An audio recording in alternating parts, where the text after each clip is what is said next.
Pertanyaan selanjutnya adalah, bolehkah orang Kristen bercerai karena alasan zina?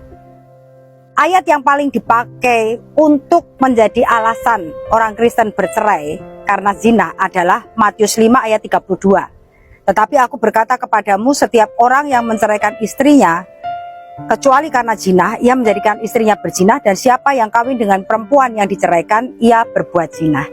Nah, ada banyak hal yang menyimpang ketika seorang pengajar firman memberikan izin kepada seseorang untuk bercerai dengan pasangannya karena pasangannya sudah berbuat zina. Dia tidak mengerti konteks dari ayat ini. Ayat ini ditulis oleh Rasul Matius yang ditujukan untuk orang-orang Yahudi. Nah, dalam tradisi Yahudi, orang yang sudah bertunangan itu secara de jure sudah dianggap sebagai suami istri. Secara hukum mereka sudah sah menjadi suami istri. Tetapi mereka belum secara de facto benar-benar tinggal dalam satu rumah sebagai suami istri, dan mereka belum boleh berhubungan seks. Sampai ketika waktunya bapak dari mempelai laki-laki mengantarkan anak laki-lakinya untuk menjemput istrinya dan memboyongnya ke rumahnya, baru secara de facto itu laki-laki menjadi suami yang sah dari istrinya, dan pernikahan itu telah sah baik secara de jure maupun de facto.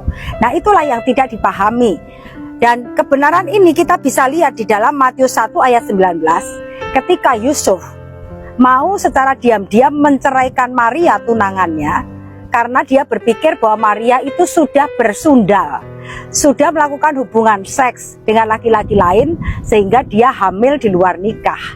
Nah, ini menunjukkan bahwa benar-benar konteks ini adalah untuk konteks tradisi Yahudi, karena bahasa Indonesia itu sangat terbatas kosakatanya. Kata zina yang dipakai di sini sesungguhnya berasal dari kata fornication dalam bahasa Inggris, yang artinya adalah hubungan seks di antara dua orang yang belum menikah, bukan adultery yang dipakai. Karena kalau adultery itu adalah perzinahan yang merupakan hubungan seks dari orang yang sudah menikah. Nah, ini adalah hubungan seks dari orang-orang yang belum menikah. Maka dari itu jelas Bapak Ibu Saudara, perceraian karena zina untuk satu pernikahan Kristen itu tidak diizinkan.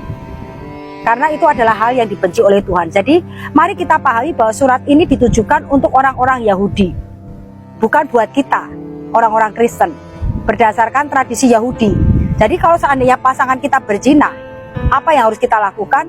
Maka kita berdoa untuk pertobatan pasangan kita yang lagi sementara berzina dan meminta kasih karunia Tuhan supaya kita bisa mengampuni pasangan kita, dan meminta kasih karunia Tuhan untuk bekerja dalam pernikahan kita sehingga pernikahan kita boleh kembali dipulihkan oleh Tuhan dan memuliakan namanya.